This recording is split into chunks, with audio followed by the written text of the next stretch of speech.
Esta é a Nossa Senhora das Cores, uma criação que surgiu a partir de retalhos de tecidos cuidadosamente recortados.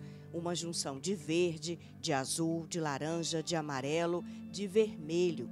Flores ao pé da santa que tem como devota esta artista visual, Miriam Almeida.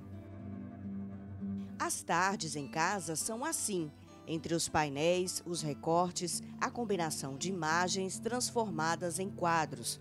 A história de Miriam com esse estilo de arte vem de longe. Uma referência muito forte que eu tinha, que a minha mãe já trabalhava com patchwork, e eu admirava muito aquela. Eu acho que eu aprendi também a gostar e a conversar com as cores com ela. Ela tinha um encantamento, tudo que ela fazia, as cores, era uma perfeição.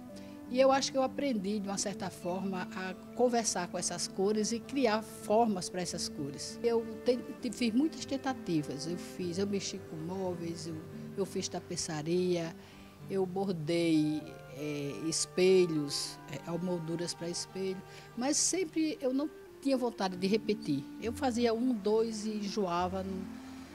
E o meu caminho, que eu cheguei no retalho, foi através de umas colagens que eu iniciei nos móveis e gostei do tecido, da colagem. E eu comecei a transferir isso para criar quadros. Miriam nasceu em São Miguel dos Campos e é de lá que vem praticamente toda a sua inspiração artística. Da mata e suas serras, dos pássaros, do pai sentado na varanda de casa, da casa vista de dentro para fora ou de fora para dentro. Eu tenho, por exemplo, o meu pai, eu guardei o esboço do meu pai, né? Está guardado. Mas eu não sei se eu saberia fazer novamente dessa forma, porque eu sempre modifico. A artista visual já perdeu as contas dos trabalhos neste estilo que hoje se harmonizam em tantos lares, tantos lugares. Mas de uma coisa ela não esquece, do significado de cada uma de suas criações. A exemplo deste quadro. Aquela mulher chamada carinhosamente pela gente de Peta, ela foi uma pessoa muito importante na vida da gente. Ela nos ajudou a nos criar, criou nosso pai, né? E depois saiu da casa dos meus avós, foi para a nossa casa e conviveu conosco. Eu já tinha meus filhos quando ela faleceu. Já faleceu bem velhinha, com quase 100 anos.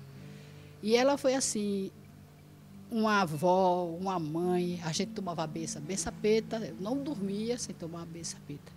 E a Peta foi uma pessoa assim que ficou muito na minha cabeça. E um belo dia eu me sentei e fiz a Peta. E pedindo desculpa, porque ela odiava ser fotografada. Tinha horror. Tem pouquíssimas fotografias dela, porque ela virava e a gente não gostava de contrariá-la. E eu a fiz e dizia: Peta, me perdoe, mas eu não resisto. E fiquei muito feliz, porque quando eu fiz, mandei para uma pessoa que conviveu, e essa pessoa, sem dizer nada, ela disse: é a Peta. Aí eu achei que eu tinha conseguido o que eu queria. Aquele banquinho existe, lá na casa dos meus pais, onde ela sentava, e eu reproduzi o banquinho e criei um paraíso para ela, que ela deve viver no paraíso hoje, na minha imaginação. Embora já tenha experimentado criar com outros tipos de materiais, é assim, vendo os tecidos se misturarem numa composição perfeita e única, que Miriam Almeida se encontra no presente, onde o passado serve de alma e dá vida às suas obras. E eu fui me descobrindo nesses trabalhos, fazendo essas colagens.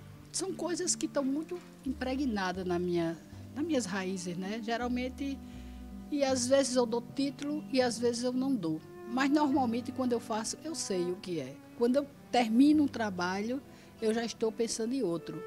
Antes eu fazia e me sentia aliviada. Cumpri. Aí já ia pensar em outra coisa diferente. E essa não, para mim está sendo uma coisa inesgotável, são 3 anos. E a minha grande paixão pelo tecido é porque eu desmonto esse tecido e crio outros tecidos com ele. Depois você vai ver em outros trabalhos que eu desmonto totalmente e crio outra coisa com o tecido. É curiosíssimo o tecido para mim, é sempre uma descoberta.